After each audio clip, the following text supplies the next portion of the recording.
Hi everyone, and welcome back to the 51st video for the Old Testament Survey course. In this section, we'll finish up the Minor Prophets by examining the Book of Malachi. And let's start with the standard background issues. The author is Malachi, and nothing else is known about him except for this book. And we're actually not even sure of his name. You see, the word Malachi means my messenger. So it could be his proper name, but it could also be a title. And the date of this book is around the time of Ezra's reform. That is probably about 2 generations after the return, when people were struggling to stay faithful to the Lord. And Malachi has a similar message to Ezra in his reforms. Ezra called for reform to live rightly in light of God, and so does Malachi. Malachi addresses a number of issues of faithfulness. Now, let's look at the organization of Malachi. The outline of Malachi is built around a series of disputations. Now, a disputation is like a debate or an argument, but in this case, it's extremely one-sided. See, God's people made a series of complaints or arguments against God, and God responds to each one. First acknowledging their argument, and then showing how they are wrong and correcting them. Like I said, it's one-sided because God is God, and He's right. And the disputations are about God's love for Israel, even though they complain that they don't feel loved in their struggle in that particular point in history. But God's love for them is shown in His choosing Jacob over Esau and the way that God has treated them compared to His rejection of Edom. And then Israel is rebuked for offering lower quality offerings. God deserves their best, and they're dishonoring Him by giving Him only what they don't want. And then unfaithful priests are rebuked because their instruction is false and it's harming the people. They have walked away from the standards of their forefather Levi. And God chastened the people for unfaithfulness in marriage, first by marrying foreign wives, or second by divorcing the wives to whom they had joined themselves in covenant. And they are warned that God's purifying messenger will come, and He will refine them by fire, like gold and silver being purified. And then God rebukes them for robbing God by withholding tithes. And this is another example of dishonoring God by withholding their best. And finally, they're warned that God's day is coming, which will be preceded by a prophet like Elijah. And now let's examine the content by looking at some key verses. First is chapter 1, verses 8 through 11. And it says, "When you bring blind animals for sacrifice, is that not wrong? When you sacrifice crippled or diseased animals, is that not wrong? Try offering them to your governor. Would he be pleased with you? Would he accept you, says the Lord Almighty? Now, implore God to be gracious to us. With such offerings from your hands, will he accept you, says the Lord Almighty? Oh, that one of you would shut the temple doors, so that you would not light useless fires on my altar. I am not pleased with you, says the Lord Almighty, and I will accept no offerings from your hands.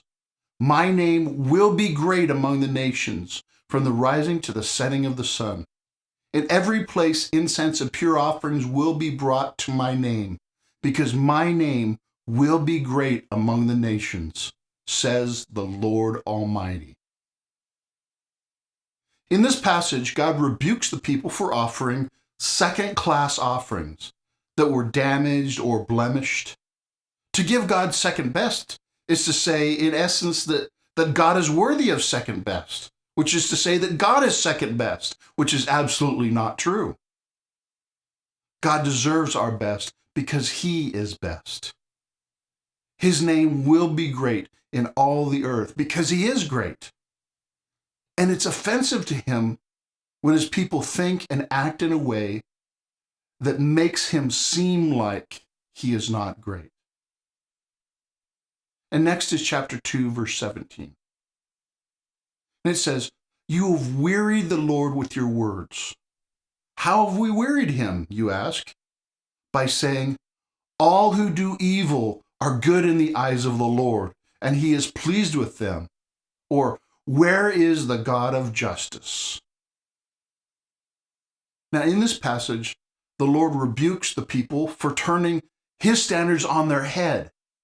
For they say that the evildoers prosper and that God does not carry out justice. They're making Job's mistake of thinking because the wicked are not immediately punished that they never will be. And they think that God has forgotten justice. And God responds to this accusation in the next key verse, which is chapter 3, verses 1 through 6. And it says, "See, I will send my messenger, who will prepare the way before me. Then suddenly the Lord you are seeking will come to his temple. The messenger of the covenant whom you desire will come, says the Lord Almighty. But who can endure the day of his coming? Who can stand when he appears? For he will be like a refiner's fire or a launderer's soap. He will sit as a refiner and purifier of silver. He will purify the Levites and refine them like gold and silver. Then the Lord will have men who will bring offerings in righteousness. And the offerings of Judah and Jerusalem will be acceptable to the Lord, as in days gone by, as in former years. So I will come near to you for judgment. I will be quick to testify against sorcerers, adulterers, and perjurers, against those who defraud laborers of their wages, who oppress the widows and the fatherless, and deprive aliens of justice. But do not fear me, says the Lord Almighty. I, the Lord, do not change. So you, O descendants of Jacob, are not destroyed. Now, in this passage, we see God will send his messenger to be a refiner's fire, a purifying agent of God's justice. God will bring justice and righteousness to his people. And therefore, his people should be prepared and change their lifestyle in anticipation of the Lord's coming. God does not change, and this means both justice and salvation. And then finally is chapter 4, verses 5 and 6. See, I will send you the prophet Elijah before that great and dreadful day of the Lord comes. He will turn the hearts of the fathers to their children, and the hearts of the children to their fathers, or else I will come and strike the land with a curse. Now, this passage is a promise at the end of Malachi that God would send a prophet like Elijah before the day of the Lord in order to prepare the people. Now, in the New Testament, Jesus says that this promise was fulfilled by John the Baptist, who was sent to prepare the way for Jesus. These then are some of the main ideas from the book of Malachi. So now let's look at the theological themes. The first theme is give God your best. As we've already seen, God deserves the best because he is God. And to give him a half-hearted or blemished service and offering is an insult to who he is. It's saying that we value something else more than God, which means not only that we're an idolater, but also that our ability to discern what is fully valuable is horribly twisted and broken. We should give God our best, not just because it came from him, but because he is better than anything else. And that leads us to the second theme, which is covenant faithfulness. Malachi calls the people back to faithfulness to God's covenant relationship.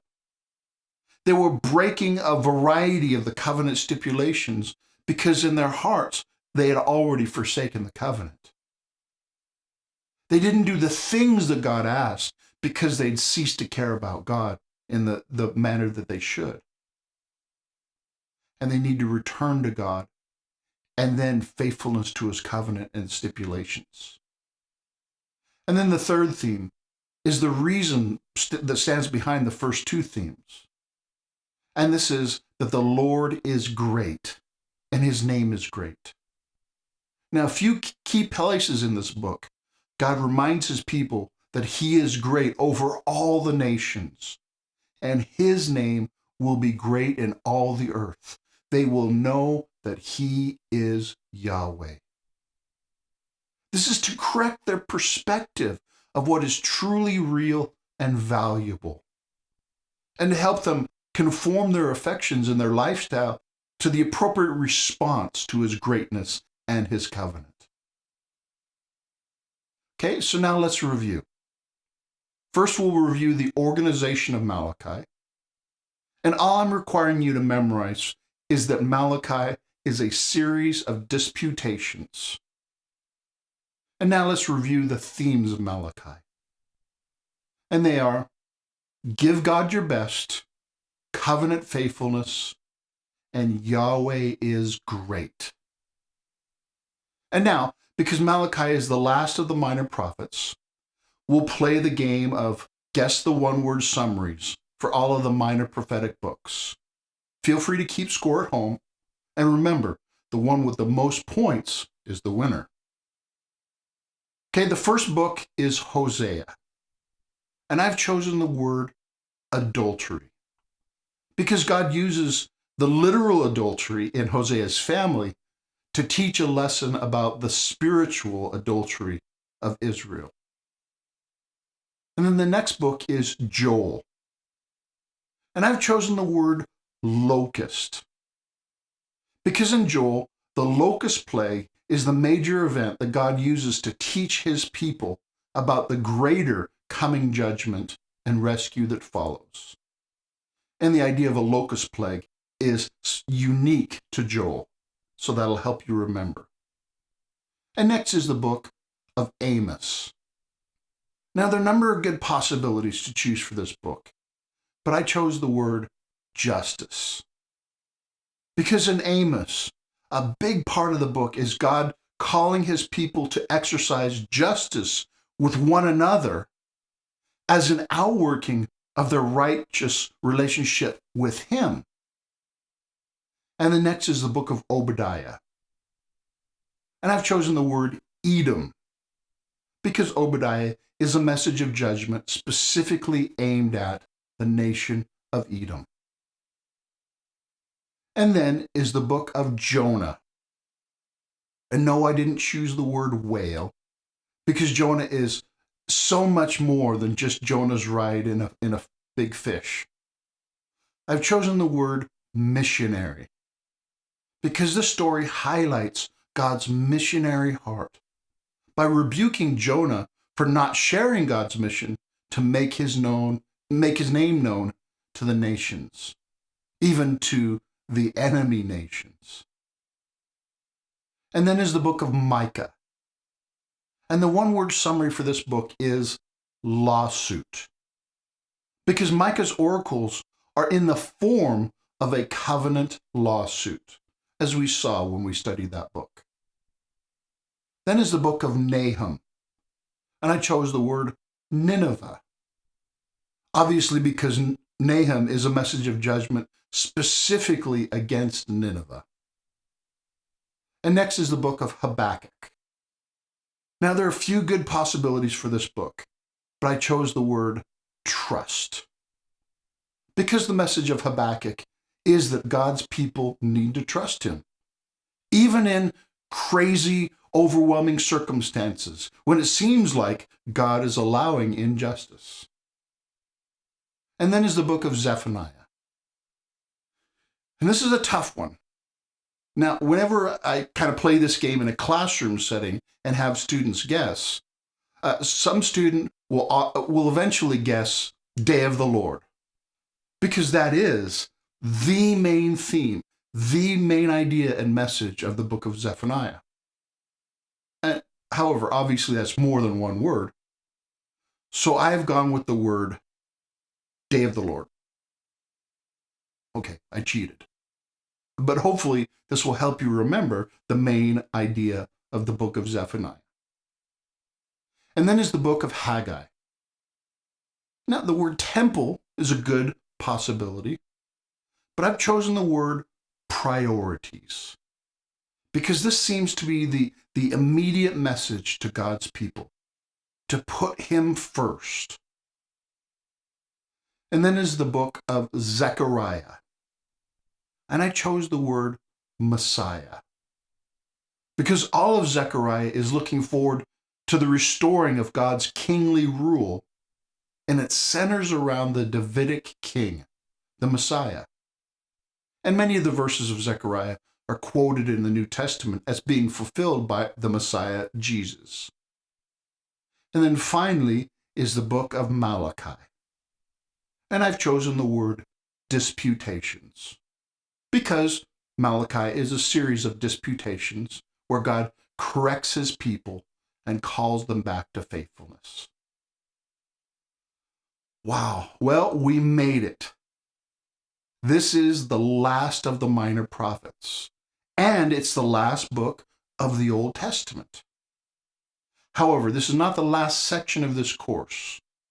In the next section, we'll try to wrap up the content, meaning, and message of the Old Testament by looking at how it connects with the New Testament.